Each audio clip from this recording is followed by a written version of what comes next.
damaged at Cambridge when the accident started by Stan. This time he did it himself. 3 times this airplane has been rebuilt. Stan Tilley brought it back to the pristine controls. Back on the vertical line now, a vertical roll up toward the top, rolling the aircraft around, doing maneuvers faster than I can tell you.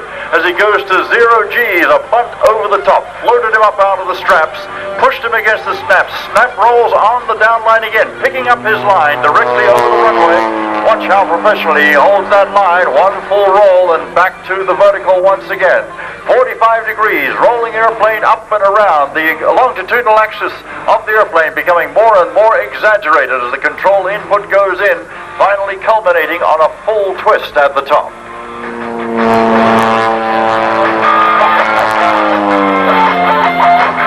To the vertical once again as he pushes up and over the top. Negative G's now, floating him up out of the cockpit, about 3.5 negative G's, pushing against the shoulder straps.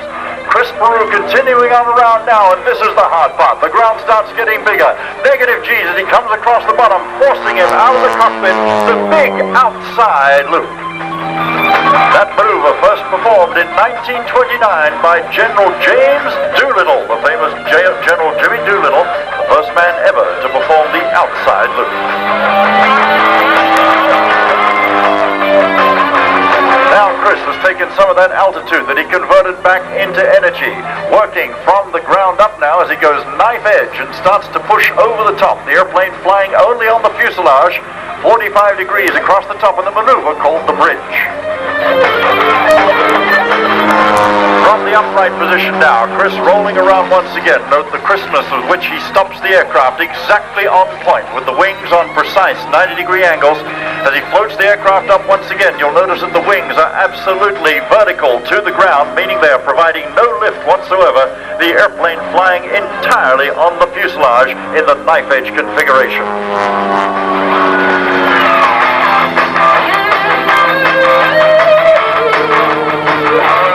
Around in the sky once again, that airplane hardly stopping still for a moment. Chris Peru flying that airplane, that beautiful blue valley field sky, up toward the top. The airspeed coming back now, slowly back, but the nose still pointing up. Watch now as he backs up through his own smoke. The engine torque now, turning the airplane around and around as he disappears, flying backwards at 90 knots. The torque roll, ladies and gentlemen.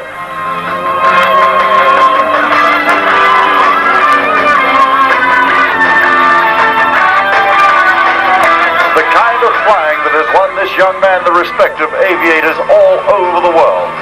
The 13-time national aerobatic champion, Mr. Chris Peru from South Australia. Chris is also the only pilot in Australia approved to carry out the inverted ribbon cut, which you will see in a performance that Chris will be doing for you later on this afternoon. What you're watching right now, ladies and gentlemen, is world-class unlimited aerobatics from Chris Peru of South Australia.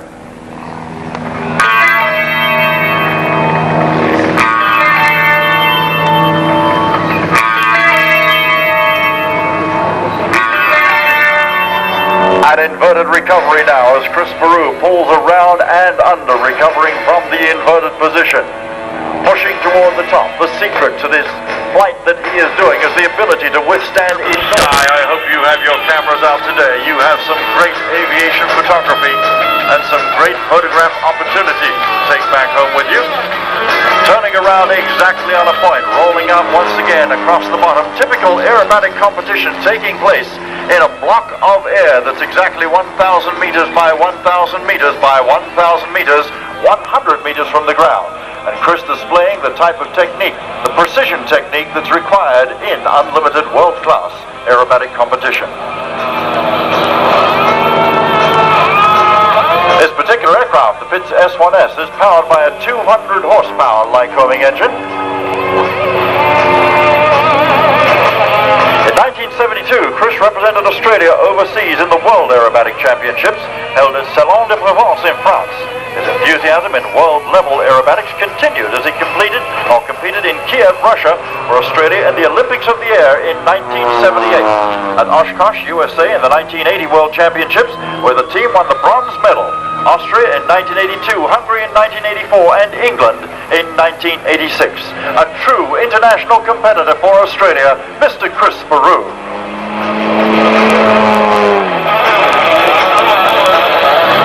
Power coming back right now, the snap roll maneuver has differentiated people involved in Skyrace Tasmania.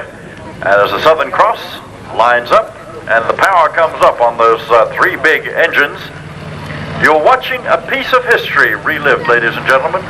The Southern Cross takes to the sky. The original Southern Cross, incidentally, has its own glass hangar at the Brisbane airport.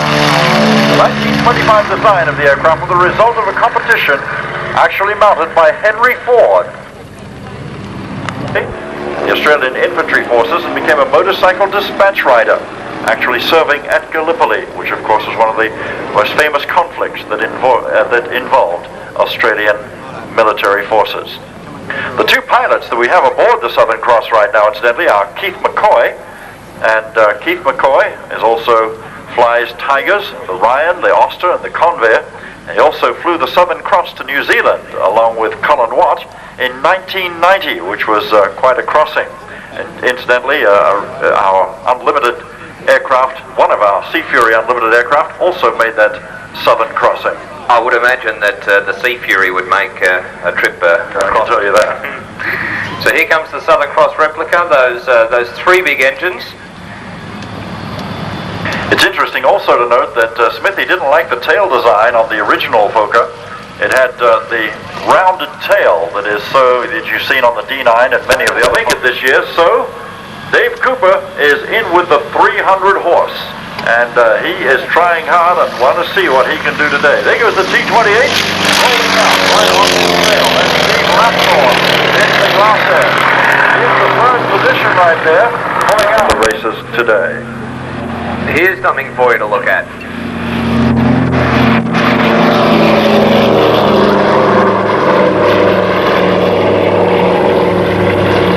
That's the C-47 Dakota from the War Memorial Museum, which has aboarded right now.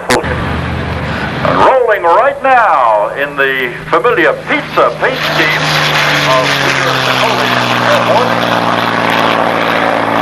the Fiat G59. Interesting sound of that big Rolls-Royce Merlin engine, but I hear a deeper and throatier roar, and that is Guido Zaccoli coming down center field in that big Bristol Centaurus-powered Hawker Sea Fury.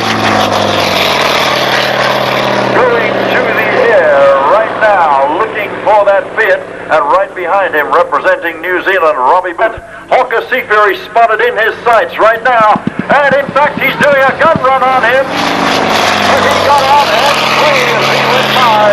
Here's Robbie Booth going out in the other big Hawker right in front of you now in Don Kendall's beautiful big T-28. We have Robert A. Bob Hoover showing his stuff in the big T-28.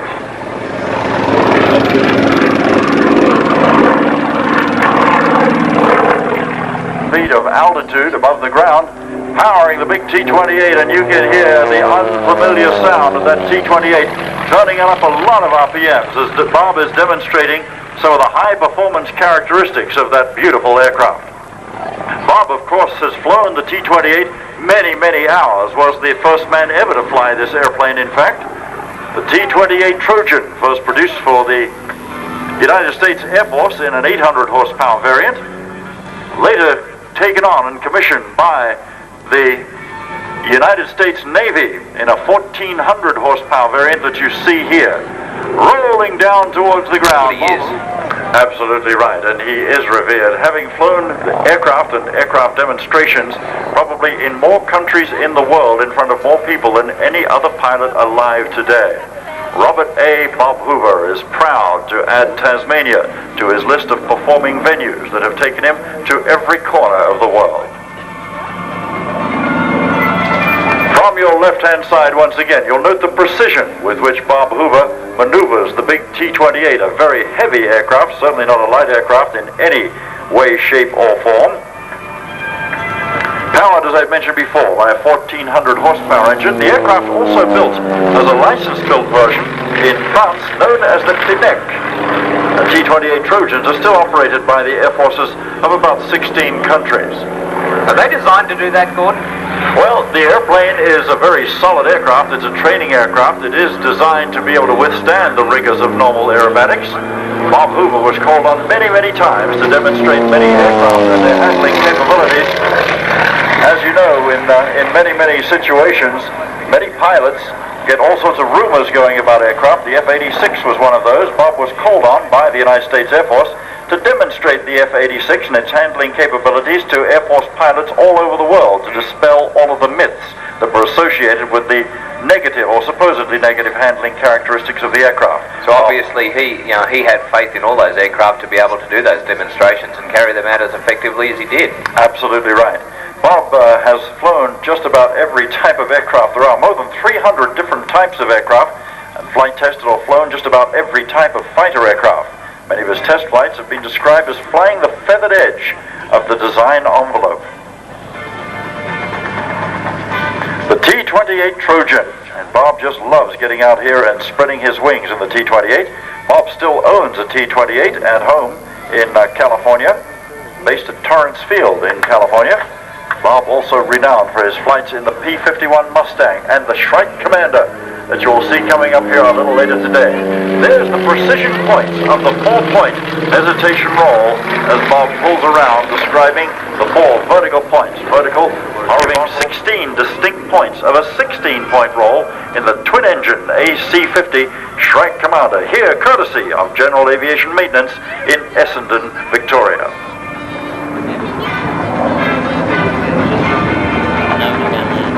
From your left-hand side, once again, you'll notice that Bob's very, very capable handling of the aircraft. He describes it as energy management, which is taking the power of the engine to give him vertical speed. Now describing 8 points as he goes to the inverted, 5, 6, 7, and 8 points. And Chuck Yeager was there present at the EA program recently that honored Bob Hoover, along with other leading citizens of the aviation community.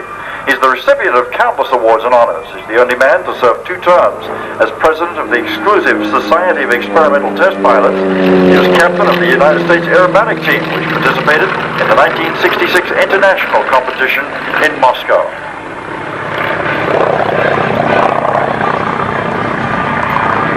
Bob divides it by 2 every time as he goes over, starting with the 2-point, goes to a 4-point, 8-point, and then 16 points of a horizontal roll.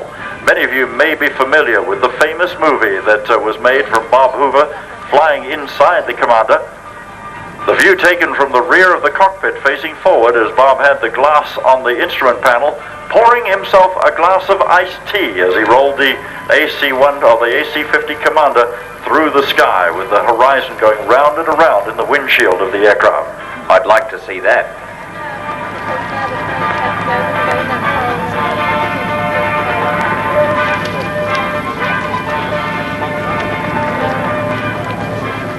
In 1988, 89, and 90, Bob Hoover was selected as the most outstanding airshow performer of the year and received the #1 showmanship award from the International Council of Airshows for 1989.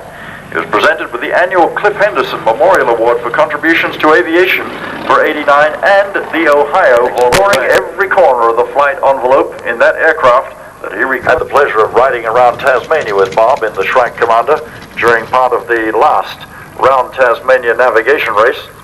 And everywhere we landed, on the shortest grass strips or on the largest airports. But that's certainly the case, isn't it?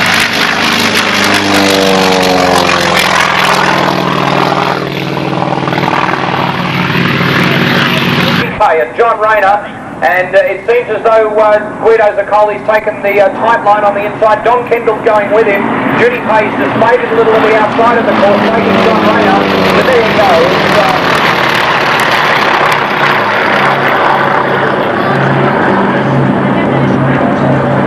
Guido Zaccoli just in the lead from Don Kendall. Judy Pay there, and going around on the widest line there is John Raynor as the T-28 head down around. Real strange noises when that oil temperature gets up beyond a certain point.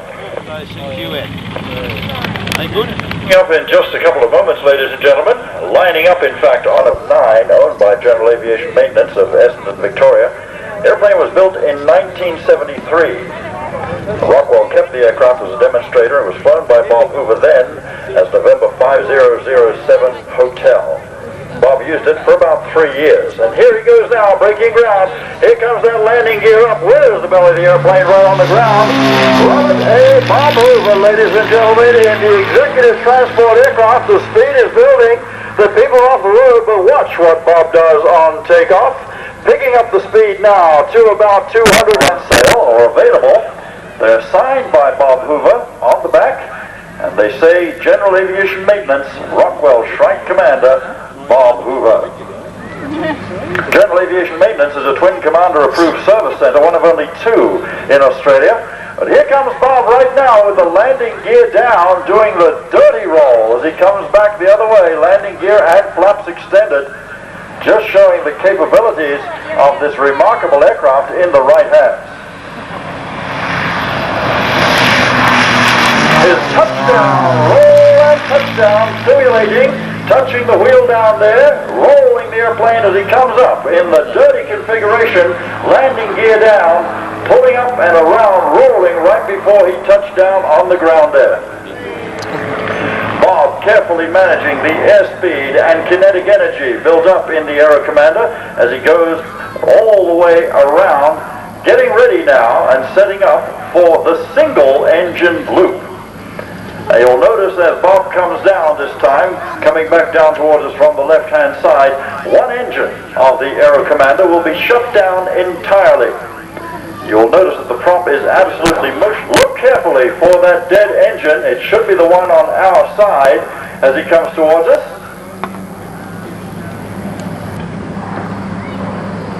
I'm looking, and yes, that propeller is absolutely motionless on our side as Bob pulls up and over the top, bleeding off that energy just perfectly so he floats the aircraft over the top.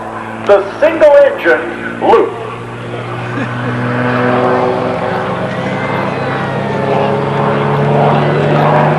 Around he comes the other way, that engine's still completely stopped. You see the propeller is totally motionless on our side.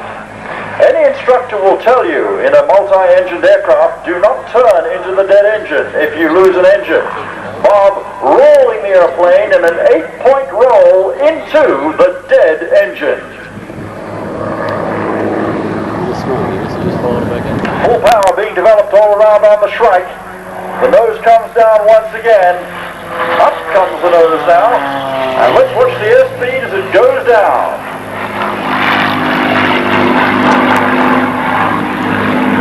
100 knots, 90, 80, 70, 60, 50, 40, 30, 0. Over the top. The 0 airspeed stall, which is now used incidentally in regular freight service with General Aviation Maintenance. Here we go. Count them through. 1, 2, 3, 4, 5, 6, 7, 8, 15, 16 points of a precision barrel roll. How about that, ladies and gentlemen?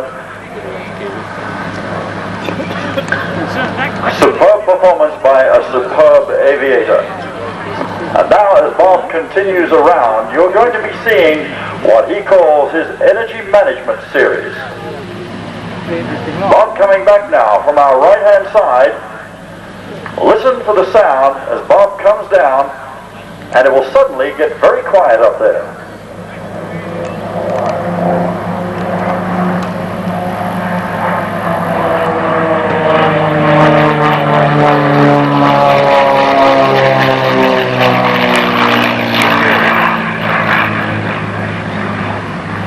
Showing us the upper wing of the aircraft as it goes by there, 90-degree angle of bank.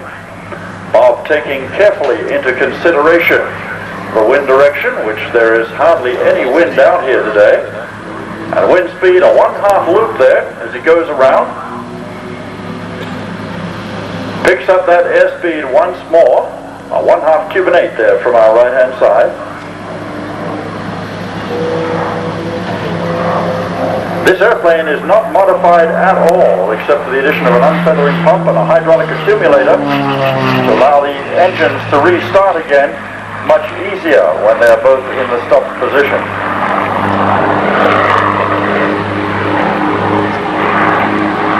Bob Hoover, one of the most decorated pilots also in the world today.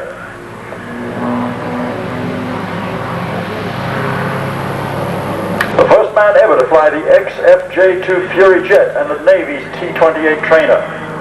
He also set a number of world aviation records, including 3 time-to-climb altitude records of a turboprop Commander performed at the Hanover Airshow in West Germany in April of 1978.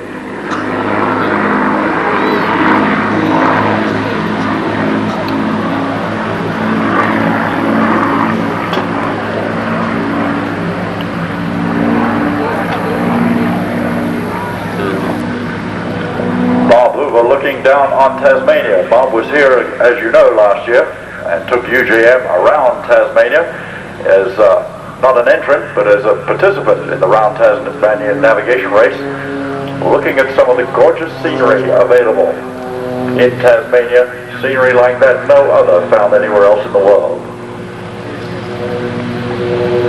Bob looking for some altitude now, gaining altitude. I think I know what the slight interruption there was. Working very, very closely with CAA and air traffic control officials, we require a clearance to go above 3,000 feet AGL from our control facilities. As each aircraft does that, it's required for them to contact. Way back there, I don't think he's going to be able to go all the way down there, do a 180-degree turn. The Tennessee waltz down the runway, land and come down and touch down and roll right up to me. Wait a minute, what's this? An 8-point roll. Both engines are still shut down, ladies and gentlemen. No engines running right now. Oh, now he's headed for Hobart. No way in heck he's going to make it back here. The landing gear is still up. Bob is coming in on us right now. No, I don't think so. I don't think so. He's turning in. Oh, the landing gear is down. Yeah. We just heard from the audience, why doesn't he put him back up? I'll tell you why, because it requires full power to taxi when you land. Okay, no way you can, wait a minute, there's the Tennessee waltz, up on one wheel, up on the other wheel. Come on, Bob, there's no way. Ladies and gentlemen, he's rolling over towards us here. Now remember, he shut down those engines about 2.5, 3 minutes ago. He's rolling over here toward me. I've got to tell you that this, ladies and gentlemen, is an incredible feat by a man who said, the FAA says it is incompetent to fly. Ladies and gentlemen, the great, the one and the only, Mr. Robert A. Bob Hoover, in the General Aviation Maintenance Strike Commander. Come on out, Bob, and take a bow.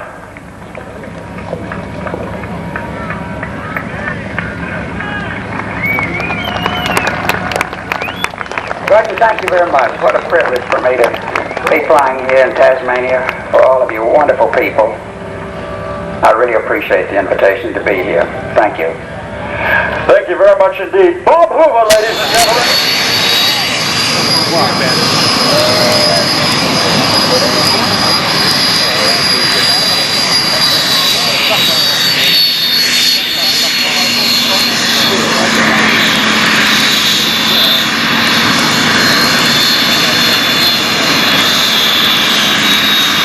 Okay, come back and get your hot dogs now if they're still on the fence. Wow. And at the end of the runway is the two series way down two there. series of Guido Zappoli and Robbie Booth.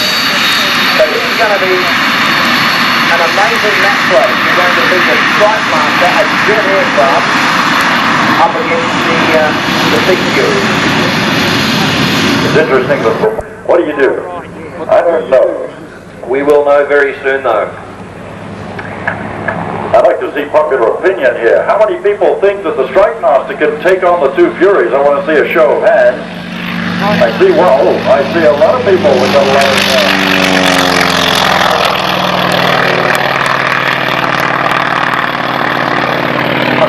the metal and get out of the way really fast when these come up behind him, I want to tell you. The winner. And if you haven't seen or heard a jet take off at close range, have a listen to this. This is the BAC Strike Master.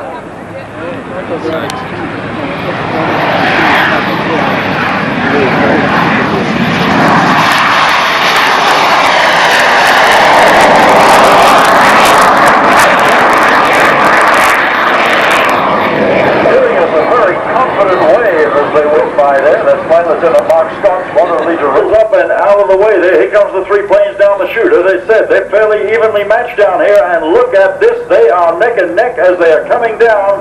Who's that out in front? It looks like Guido showing the way around the pylons as he pulls around. Yes, it is.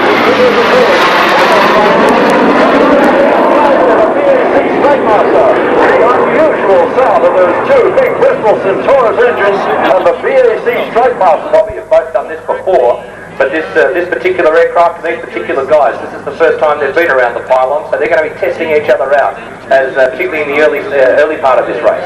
I want to tell you, here's the Bristol Centaurus of the C Series, and there he moves into second place, just edging out Robbie Booth as he comes around. Robbie's not going to have a bar of that, I can guarantee you. Oh, this is willing. This is three planes very, very close together. These are the three fastest aircraft here at Valleyfield this weekend, and when they're racing that close together, there is no margin for error. But it's Guido Zaccoli hanging on to the lead. The Strike Master's gone wide, so Robbie Booth's got through there into second place again. So we've been no change. It's Guido over the Strike Master with Mark Scott going very wide there in third. And let's see what sort of lap times we've got, because I think we're going to see some of the fastest times recorded yet here at Valley. Here's Guido Zaccoli touching down right now in the big C Fury.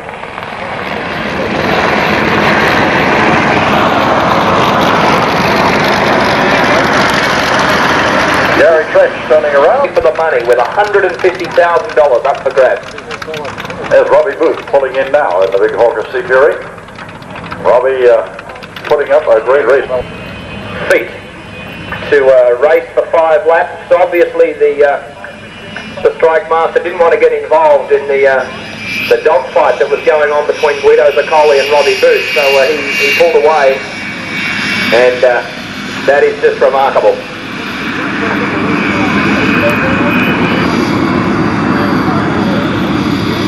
Well, I tell you, we've got Robert A. Bob Hoover up here. And Bob, you're about to take a very, very special flight. Is that right? This is the airplane you accused of having a built-in headwind.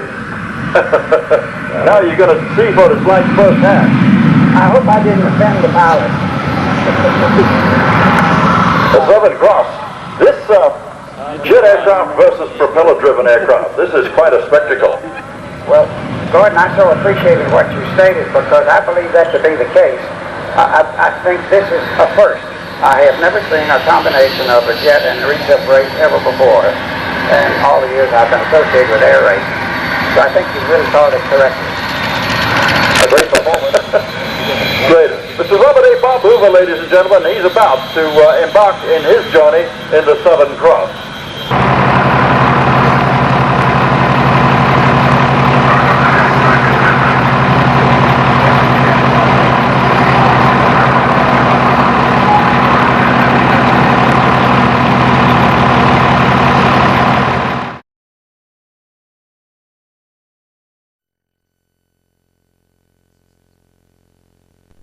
The Country Club Casino has ensured their support and sponsorship of this event for 5 years, and they are a premier venue for entertainment, for hospitality, for accommodation, and for gaming, of course, in the northern part of Tasmania. Very close to the ground, and in the last week of April. So there's our winner, Rodney Hall, being presented to you all the way down the straightaway there. Bob Hoover now rolling over, coming in on the line, rolling over inbound, looking to touch down right at center field, the roll, touchdown roll, showing us the stuff in the Aero Commander AC-50. Picking it up right at center field, blowing the dust at the center point right there. Bob pulling the airplane up once again. capital of Indonesia by General Aviation Maintenance. And he came second in last year's Class Green category after starting last on the grid. It was considered just a little too potent for this year's competition. And also displayed is VHUJI, another strike that has just finished refurbishment. You can ask the General Aviation Maintenance staff to show you this excellent aircraft. Now Bob is going to be climbing for a little bit of altitude. He's got to make it all the way back here, and he's got to roll all the way in here in that giant Aero Commander glider. Well, he's got the landing gear extended. He's coming over the fence now with the landing gear down. He's got to come an awful long way yet, though. He's over the fence. That's a good sign. There's the Tennessee Horse, ladies and gentlemen, down on one landing gear, rolling down on one gear, picking it up and rolling it on the other gear. It's not looking good. It's not looking good at all. Both of those propellers are absolutely stationary. Bob Hoover is rolling in towards me, and ladies and gentlemen, I want to tell you, as he touches the brakes for the final time to roll directly up to my outstretched hand. Ladies and gentlemen, is that a piece of flying or what? Let's bring him out of the airplane here, taking off the belt. Bring him out of the airplane, please, would you? The great Mr. Robert A. Bob Hoover. Thank you. Thank you all so very much. Certainly a treat for me to be here in your great country one more time. I would surely like to thank Mr. Steve Knott for permitting me to have the pleasure of flying his great airplane. I'd like to thank Mr. Don Kendall for the privilege of flying his beautiful T-28. I've certainly enjoyed every minute of being here, and thank you. Thank you, Bob Hoover. Bob, we have a special duty for you here also.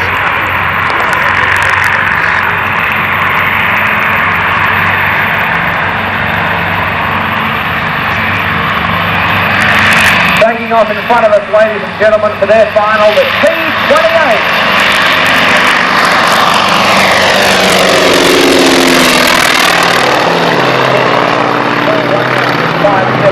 The only female competitor here at Skyrace,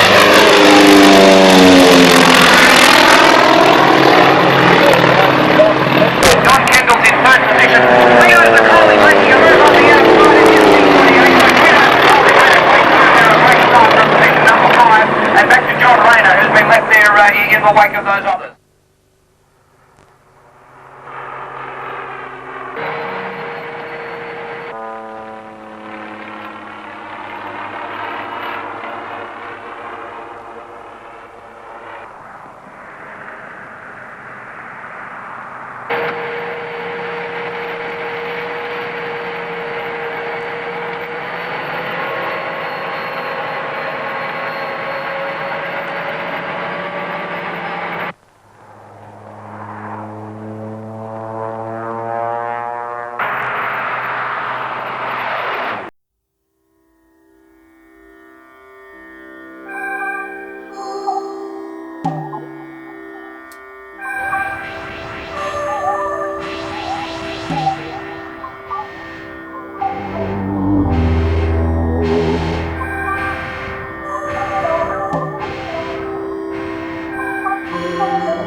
Conversion takes a few minutes without tools.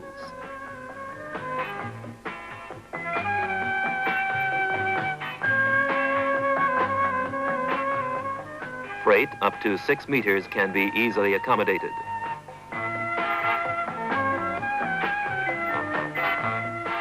Whatever the loading and whatever the mission, the porter will operate from water,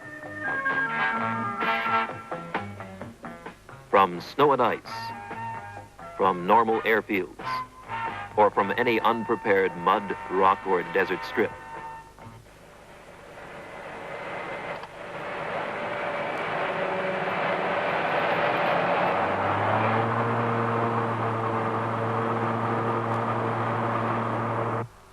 Performance, payload capability, and versatility make the Porter a remarkable aircraft.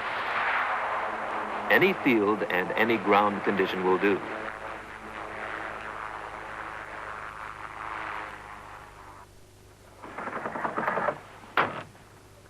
After freight unloading has been completed, a standard seat storage compartment allows an immediate change to a passenger version anywhere. And where the porter gets in, the porter gets out.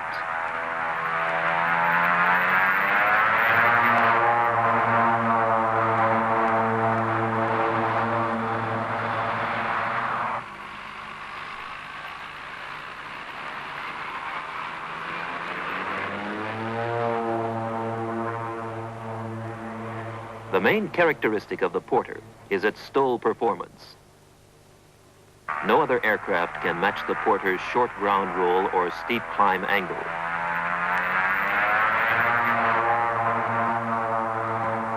The Porter will lift off and climb to 15 meters altitude in less than 235 meters.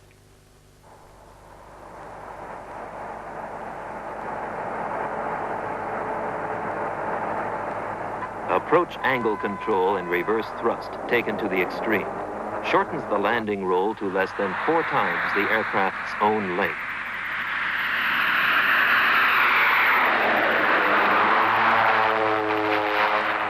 A Porter pad is everywhere. Landing from a 15-meter obstacle height requires a mere 220 meters. Beta mode operation, a new dimension in propeller control. Approach angles and rate of descent can be controlled and varied without forward speed increase.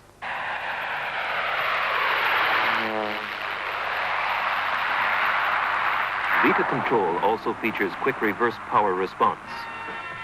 The landing gear has been designed for the most severe conditions.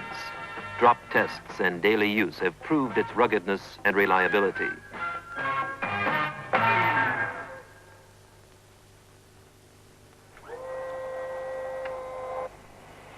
The Pratt & Whitney PT-6, the most reliable engine in its class, gives the Porter that extra measure of power, and wide double-slotted flaps that extra measure of lift that gives the Porter its outstanding STOL performance.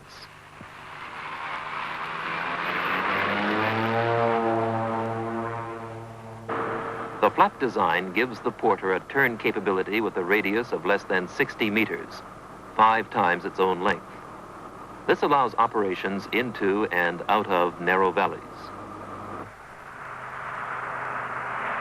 The Jeep of the air stays airborne with the speed of the Jeep on the ground, with a minimum speed under 35 knots. Positive control is assured in all flight regions. With a cut-off engine and a feathered propeller, the Porter flies on. A glide ratio of 1 to 10 gives the Porter a range of more than 30 kilometers or 15 minutes from 10,000 feet. Another safety margin typical for the Porter.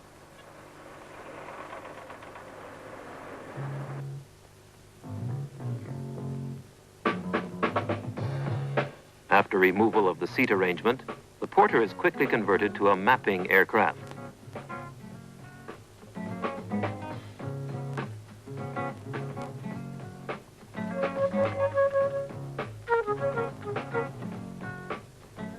A service ceiling of 30,000 feet makes the Porter ideally suited for aerial photography and survey.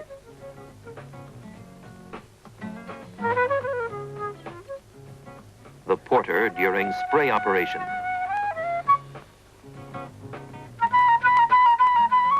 The installation of a removable hopper converts the porter to an agricultural aircraft.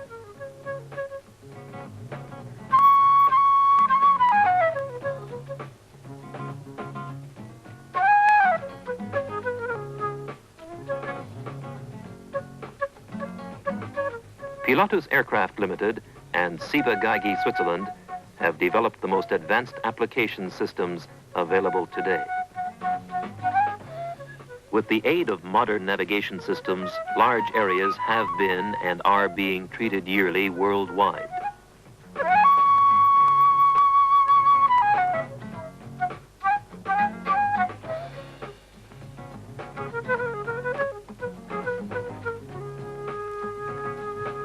Supply dropping through the large cabin floor hatch, low minimum speed and outstanding maneuverability enable the porter to perform precision dropping of large items in the most difficult areas.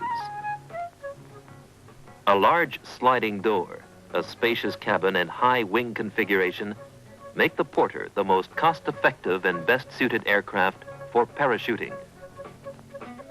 Up to 9 fully equipped parachutists can be accommodated. The sliding door can be closed in flight by the pilot. Beta-controlled descents return the porter to ground in minimum time. Before the first parachutist reaches the ground, a second group embarks.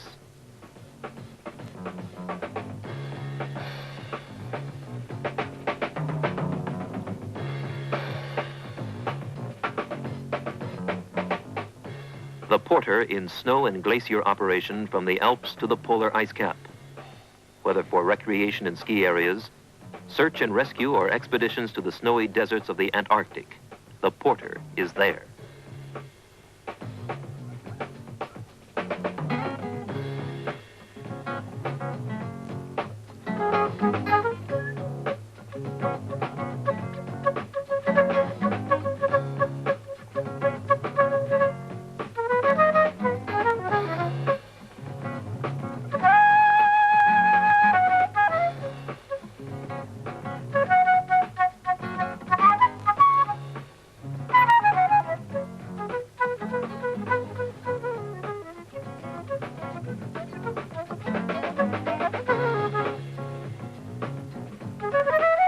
On floats, the porter is the most powerful utility aircraft available today.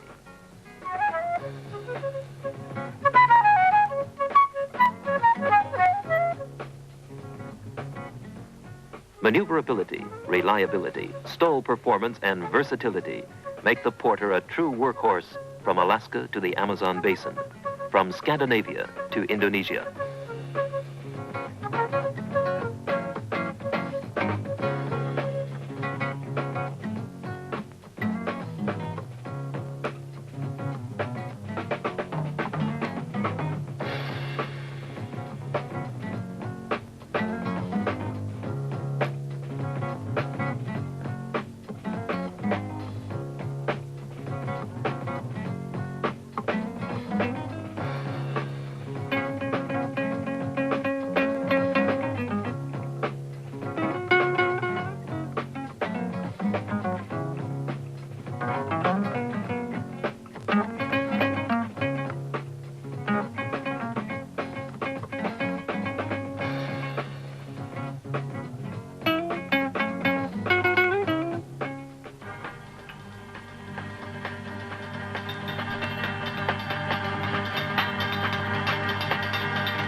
then, is the Pilatus PC6 Turbo Porter, in daily use all over the world.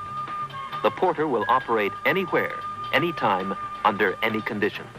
The Porter is ready when you are.